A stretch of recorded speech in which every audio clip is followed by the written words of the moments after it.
Kai kalakura, like it's in most of the occasions they prepare this and people love it a lot, and this is very healthy too.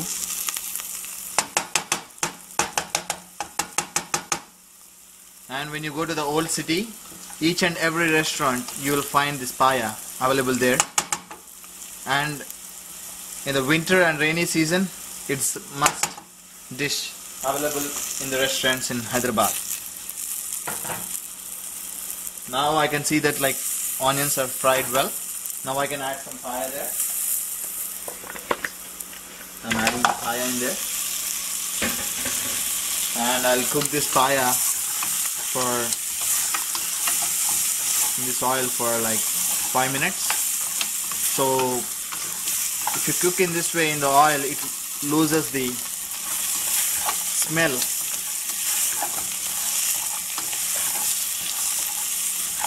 on it.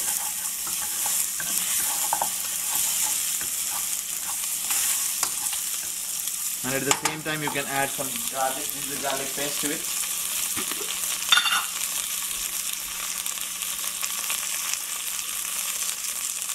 So I'm adding around like 1.5 teaspoon of ginger garlic paste for 1 mg of paya.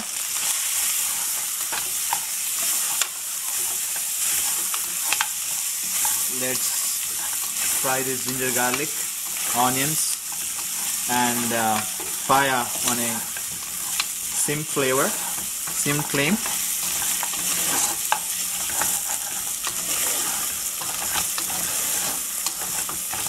Once this ginger garlic and paya gets fried a bit and loses the smell out of it, now it's the right time to add some water to it.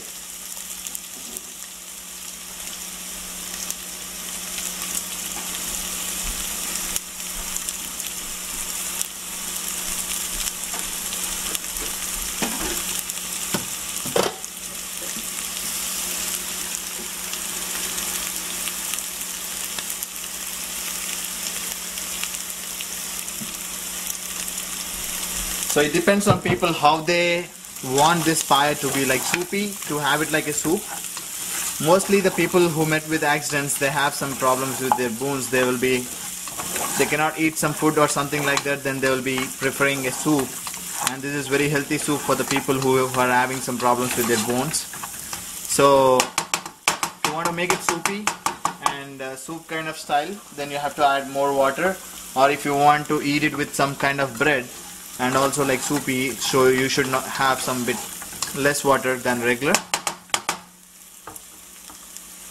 So I want it like in a medium way. So in this also you can do it two ways. Like you can add some masalas ahead of this before pouring the water, or you can also add this masalas after pouring this water. So I'm gonna add this masalas before adding the water. So I'm adding 1.5 teaspoon of chili powder, 1 teaspoon of coriander powder, half teaspoon of garam masala, half teaspoon of dried ginger and pepper powder, sonti miriyalu. And now let me mix it.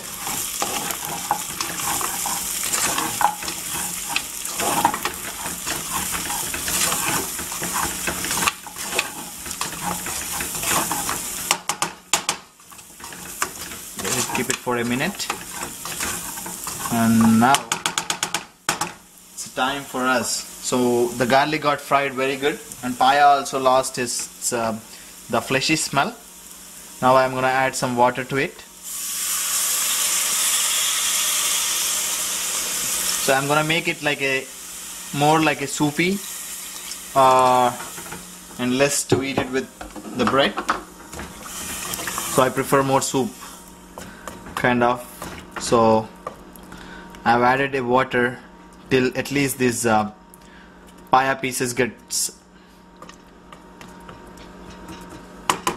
completely dipped into the water. Let me add it more water, and now I'll put it on a medium flame. mix this water.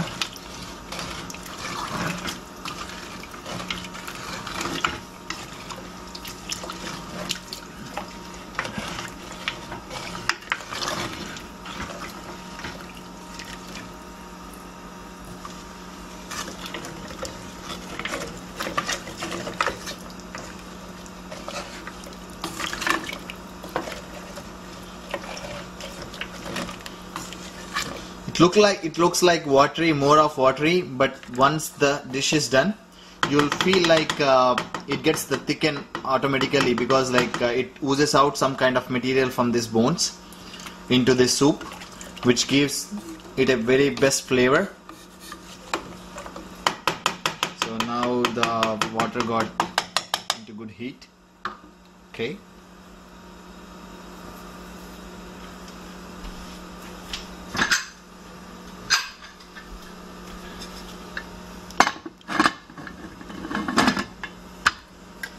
So now I'm gonna place this cooker lid onto it to get it cooked.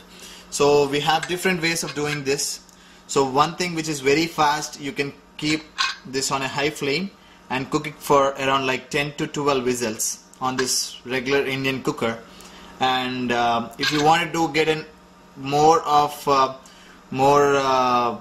material out of these bones and cook it slowly, you can do it on a medium flame and cook it till like 10 to 15 whistles. Like you can go till maximum of 15 whistles. So I'm gonna cook it on a medium flame for 12 to 13 whistles. So you'll come to know once this after like 10 to 12 whistles, you will easily find the difference. You will find the meat has got, the bones has got cooked completely, and you will find that meat will be coming out of that bone, and you can see the flavor of oil oozing out from this soup. And that's when you can open your lid and boil it on an open container, for like 15 to 20 minutes. So this is how we can make it like faster in like 40 minutes, like 1 hour or 1.5 hours, like because I'm cooking on a medium flame or a slow flame for 10 to 15 whistles, so it takes more time. So when you make it on a high flame and cook it till like 10 to 15 minutes, it cooks very faster, so it's very easier for you.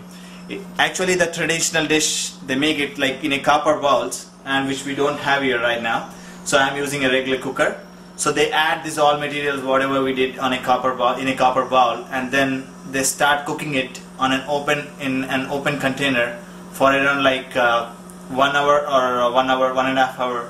And once it gets to the thickness, again they add some water, they close their lid, and they cook it for around like 2 hours or 2.5 hours. This is how they cook it regularly in a copper container. And so it's very hard for us to take out of time around like 4 hours or like 5 hours from our schedule, from our regular schedule, and put it on this only for preparing paya. So this is how we make it very faster. And let's see, once we get this 10 to 15 whistles done, 10 to 12 whistles done, and we will look into the curry again back. Yeah, now I got like around like 15 whistles on this, and I see all my pressure has gone out from the cooker. You can see it. I switched on it back again, so you can now see like the soup got very thick than the regular. When we started, it was like completely watery, and you can also observe that see the bone has got all meat out of it. See, it's getting coming out. So this is how you can notice that it got cooked well. You can also see some oil also oozing out from this material, from this soup. So now it's the time for us to add some salt as required according to the quantity. Okay, this should be good. Salt, it depends on the people, like how they eat it, so how they want to add it.